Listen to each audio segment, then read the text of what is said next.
여호와 나의 하나님, 주께서 행하신 기적과 우리를 향하신 생각이 셀 수 없이 많음을, 우리 삶 가운데 행하신 일들이 셀 수 없이 많음을 찬양합니다.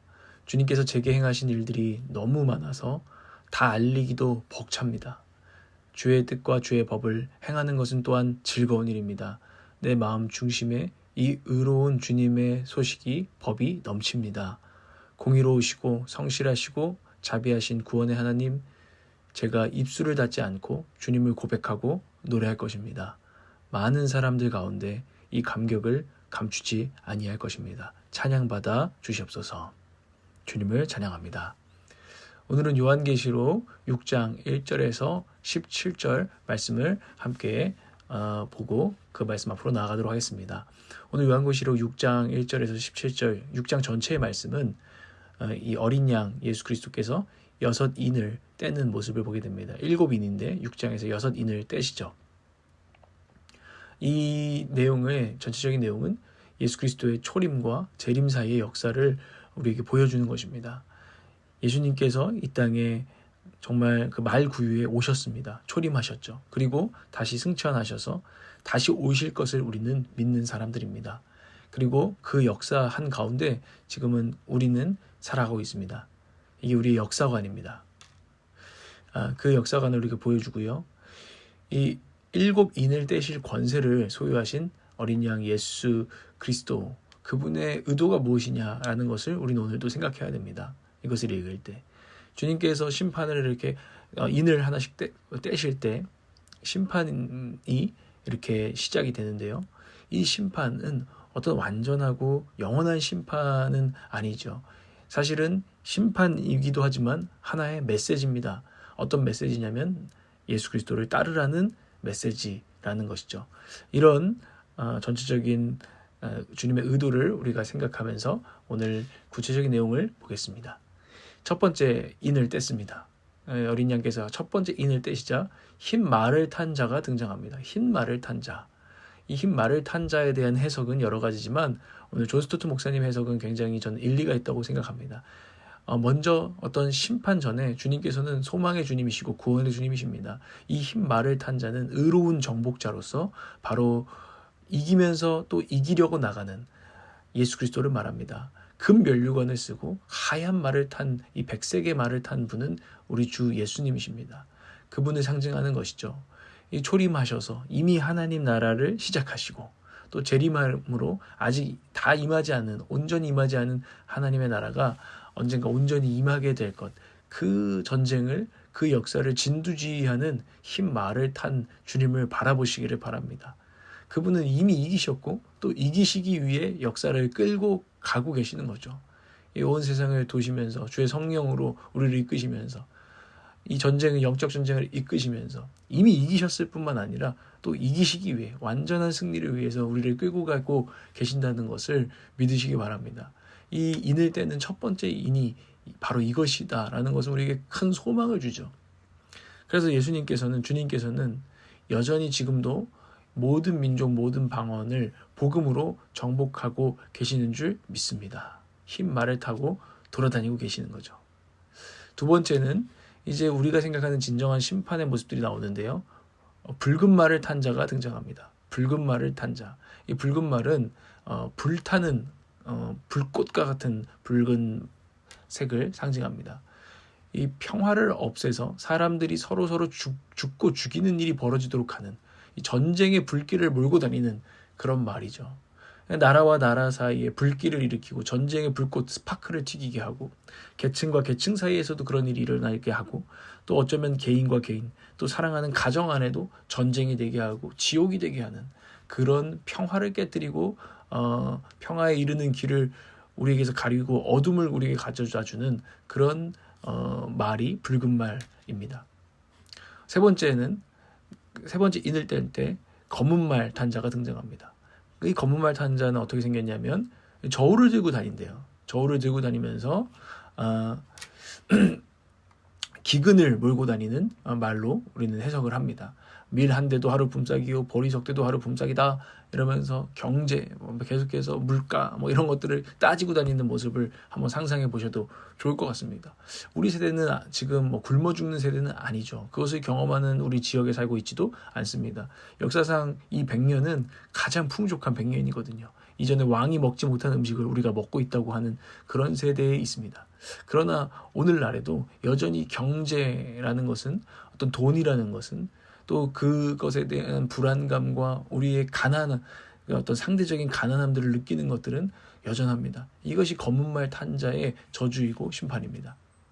네 번째로는 청황색 말을 탄 자입니다.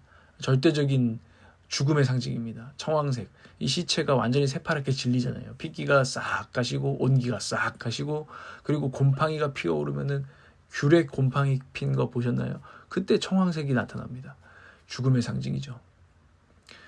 이 죽음은 어떻게 올지 모릅니다. 폭력으로 인한 죽음일지, 가난으로 인하고 배고픔으로 인한 죽음일지, 병으로 인한 죽음일지, 요즘은 영적인 병으로 자살하는 그런 죽음일지 모릅니다. 살아는 있으나 정말 시체처럼 살아가는 그런 사람들, 이미 죽어있는 영적인 상태를 말하는 건지는 모릅니다. 그 모든 죽음의 상징이 이 청황색 말 탄 자가 이끌고 다니는 사망입니다. 지옥입니다. 이 모든 것들이 이 네 가지 기수를 통해서 나타납니다. 다섯 번째 인을 떼실 때 어떤 모습이 나타납니까? 순교한 그리스도인들의 신원이라고 하죠. 신원. 그러니까 하나님께 요청하는 거예요. 하나님 빨리 공의를 베풀어 주세요. 이 불의가 판쳤던, 이 불의가 온전히 어떤 값을 치르지 못했던 것들을 하나님 값을 치러 주십시오 라는 게 신원하다라는 것입니다.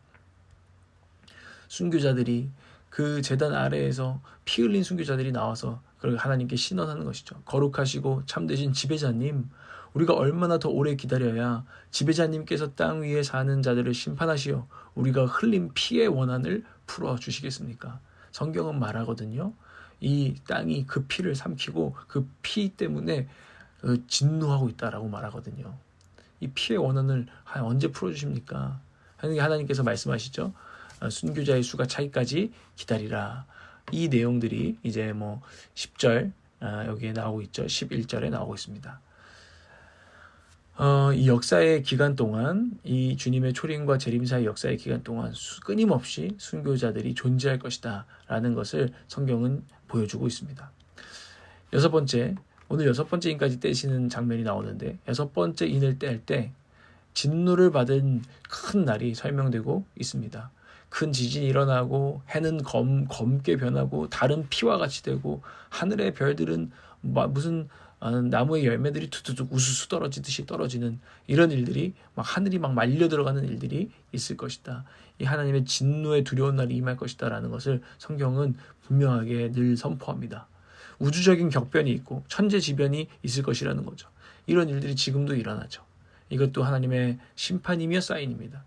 또한 별들이 떨어진대요. 이것은 우주적인 격변을 말하기도 하지만 또 한편으로는 정치적이고 사회적인 격동을 말하는 것입니다. 별들이 이 세상에서 제일 높은 사람들의 이야기를 하는 거죠. 스타들의 이야기들, 아니면 왕들의 이야기들을 말하는 거예요. 그들의 상징이 별들이거든요.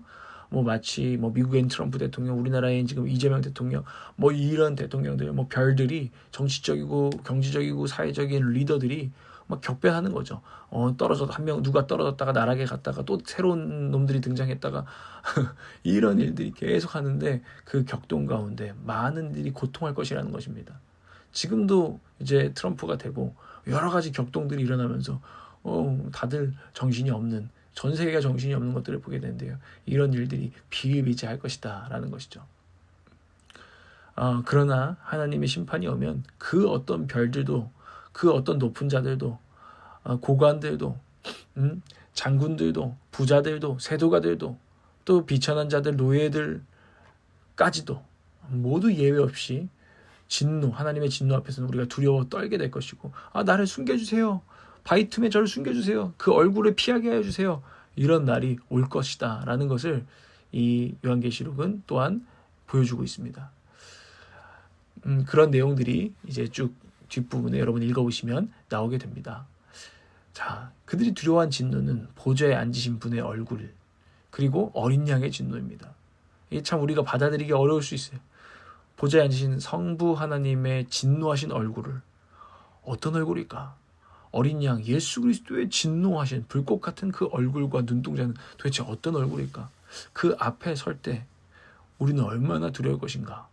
잘 감이 안 올 수도 있습니다. 그러나 오늘 그 진노가 반드시 있다라는 것을 성경은 우리에게 보여줍니다. 그 진노는 우리를 지으신 창조주 하나님을 무시한 죄에 대한 진노입니다. 세상에서 가장 고귀한 분을 무시했을 때 그 형벌과 죄는 가장 큰 것입니다. 동물을 쳐 죽이는 것보다 사람을 쳐 죽이면 훨씬 더 무시무시한 죄가 됩니다. 그렇죠? 그런데요, 그것은 사람이 동물보다 더 존귀하다라고 우리가 생각하고 있기 때문입니다. 근데 사람보다 더 존귀하신 하나님을 무시하고 하나님을 상처 입힌 죄는 얼마나 큰 것입니까? 그 진노는 얼마나 큰 것입니까?